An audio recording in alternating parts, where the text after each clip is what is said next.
कहता, हम सैया जी के मामा कहता, लइका ममवे के पापा कहता, हम सैया जी के मामा कहता।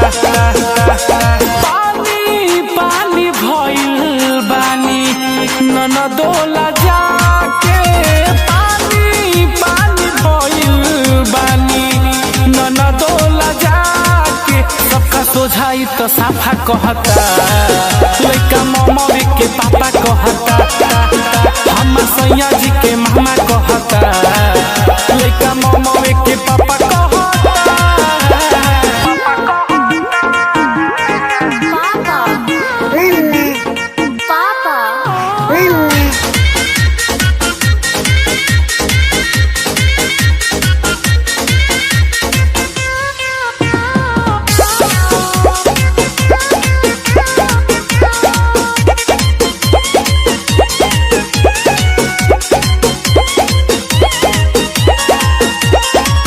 एक दिन मामा हेकर काफिले ओहिले, बबुआ के हाथे थमैले हो, हंसी के बोले भगना तू पापा पापा, बोले खातिर कैसे खैले हो।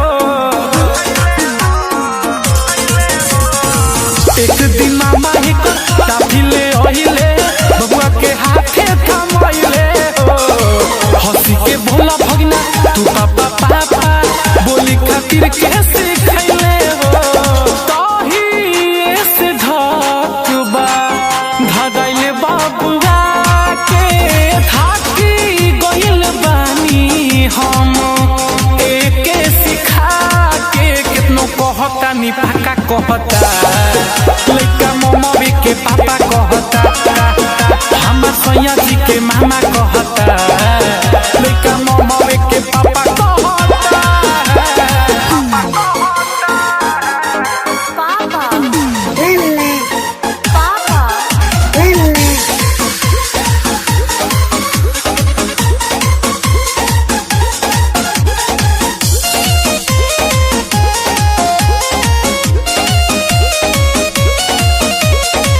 मजा लेते रहली हो मोर भौजाई, सुनी के बबुआ के बात हो, एहो खिलाड़ी बबुआ बचिन हक के है कर बात हो।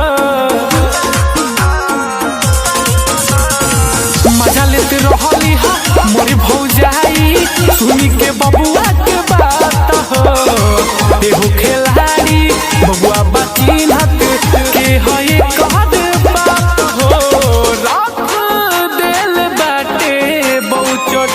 हमके रोवा के, मजा लेते बारन किसन के बोला के, कहत बारन बड़ा अच्छा बोलता,